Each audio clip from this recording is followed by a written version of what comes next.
జయమక్కాలి కర్కరాశి కర్కాటక రాశి మిత్రులారా, మీకు నా వీడియోస్ నచ్చితే కనుక లైక్, షేర్, సబ్స్క్రైబ్ తప్పకుండా చేయండి.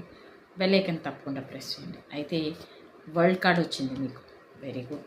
Celebration, then focus. అంటే మీరు ఫోకస్ చేసి పని చేస్తే చాలా సెలబ్రేషన్స్ ఈ సంవత్సరం మీ జీవితంలో ఉన్నాయి. అందులో ముఖ్యంగా కర్కాటక రాశికి సెలబ్రేషన్ వచ్చిందంటే ఇది చాలా గుడ్ కార్డ్, చాలా హ్యాపీనెస్ ఇస్తుంది. అదే కాకుండా వరల్డ్ కార్డ్ కూడా వచ్చింది. మీరు బాగా హార్డ్ వర్క్ చేస్తున్నారు, కానీ మీ గురించి ఎదుటి వాళ్ళు అర్థం చేసుకునే స్థితికి అది మన అదృష్టంలో ఉంటుంది. కొంతమంది మిమ్మల్ని అర్థం చేసుకోరు, అదైతే నాకు అర్థమైంది. ఫ్యామిలీ సపోర్ట్ అయితే చాలా బాగుంది. ఫ్యామిలీ ఇన్ ద సెన్స్ మీ పార్ట్నర్ సపోర్ట్. అయితే ఇది overall. Let's see health, wealth, happiness. హెల్త్లో ఏమున్నది, కొంత ఆర్గ్యుమెంట్స్ అవుతాయి ఆఫీస్లోని ఇంట్లోని కూడా. మీ మాటని అర్థం చేసుకోకుండా ఆర్గ్యుమెంట్ చేస్తారు. ఆ తర్వాత మీరు చాలా మీ యొక్క ఎనర్జీని డ్రైన్ చేసుకుంటారు. దయచేసి అది చేయకండి. ఏదన్నా ఒక పని చేయటానికి మీరు ఉండే కమిట్మెంట్తో పాటు మీరు ఎదుటి వాళ్ళకి ఎక్స్ప్లెయిన్ చేయాలనుకుంటారా, చూసారా, అది చేయకండి. Don't do it. Me family వాళ్ళు గ్యారంటీగా మిమ్మల్ని అర్థం చేసుకోరు. సో అదే కాకుండా రిలేషన్షిప్ అయితే చాలా బాగుంది. మీ పార్ట్నర్ సపోర్ట్ చాలా ఉంటుంది.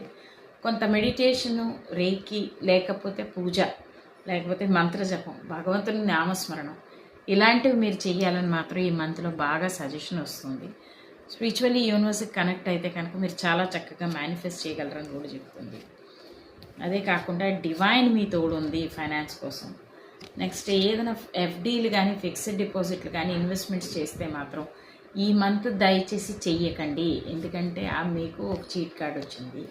మార్చిలో ఏమవుతుందంటే ఏమైనా బిల్స్ సెటిల్ చేద్దామని, లేకపోతే ఏదైనా ఇన్వెస్ట్మెంట్ చేయాలని చాలా తొందరగా చేస్తారు, తొందరపడిపోయి. అలాంటివి చేయకండి. చేసేటప్పుడు ఆశ చూసి అడిగేయండి. ఎందుకంటే దీంట్లో చీటింగ్ ఉంది. ఏదో మీ సంతకాలు వేరే వాళ్ళు చేయడం, లేకపోతే వేరే వాళ్ళ ఎఫ్టీలు ఏదో ఒక దాంట్లో ఇన్వెస్ట్ చేద్దాం, వేరే దాంట్లో ఇన్వెస్ట్ చేయడం, ఇవి కూడా చీటింగే. ఇలాంటిది ఏదో జరిగే అవకాశం ఉంటుంది. కాబట్టి జాగ్రత్త. ఇన్వెస్ట్మెంట్స్లో చాలా జాగ్రత్తగా ఉండాలి. హౌస్ కన్స్ట్రక్షన్ లాంటివి ఏమైనా ఆలోచిస్తే కనుక నెక్స్ట్ మంత్ ఆలోచించండి.